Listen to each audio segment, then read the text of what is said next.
Let's have a look at what transformations we can do to the basic quadratic.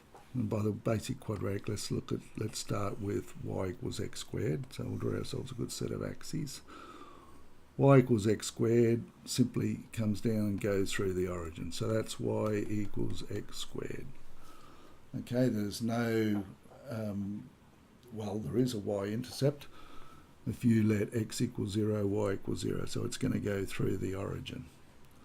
So that's our basic graph of y equals x squared. Y equals 2x squared also will go through the origin, and that's y equals 2x squared. And as we increase the coefficient of x squared, it's going to get steeper and steeper and steeper, so still go through the origin.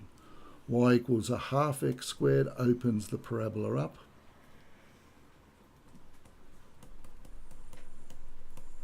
And so on. And as the coefficient here gets smaller and smaller, y equals a quarter will come out and it'll be even more open up. So that's the basics of what the coefficient of x squared. What happens if we've got a negative value in front of the x squared? Y equals x squared looks like that. Well, if you imagine the x-axis as a mirror, we would simply just do an upside down. That's y equals x squared. This is y equals minus x squared. And so on. So 2x squared is inside y equals x squared, so this one will go up like that. So this is y equals minus 2x squared.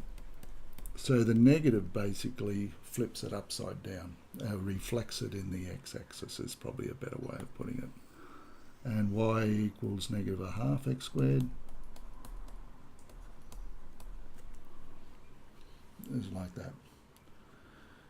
If we go y equals x squared plus 2, we would start with y equals x squared, which looks like that.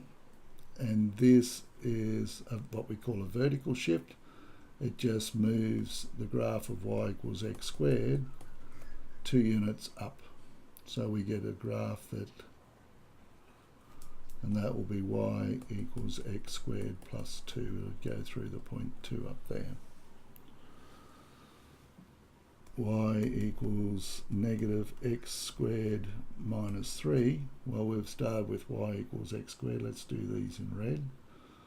So that's y equals x squared. Y equals minus x squared will be that one upside down. So that's y equals negative x squared. And then take 3 means it's going to move 3 units down. So this red graph is going to be moved down 3 units. And that's y equals negative x squared minus 3. So that's C value. Plus 2, negative 3 is vertical shift. And we can move those along. Horizontal shift.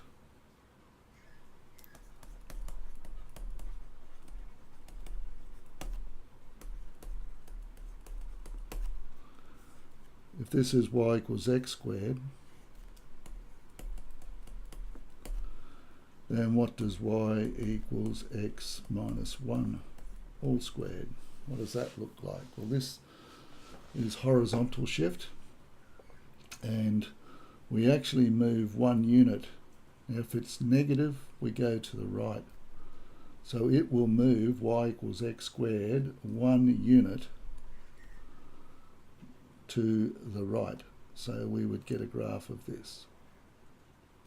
So that's y equals x minus 1 all squared. And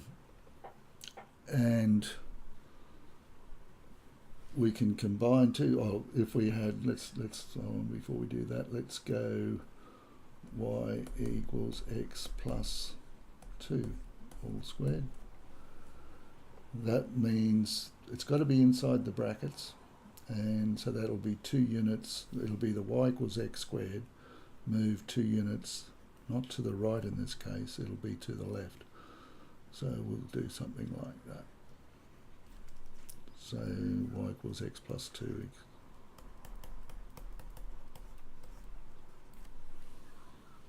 It's the basic y equals x squared, move 2 units to the left. If it's positive, you move it to the left. If it's negative, you move it to the right. Alright, so there's your basic transformation of quadratics. If the coefficient of x squared is positive, it's going to open upwards. If the coefficient of x squared is negative, it opens downwards. A plus c value will simply move the basic graph. If it's plus, it'll move it up. If it's minus, moves it down. And so that's vertical shift.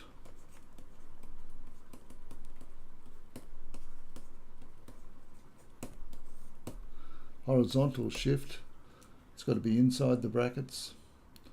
-1 will move it that way, and positive 2 will move it 2 units to the left.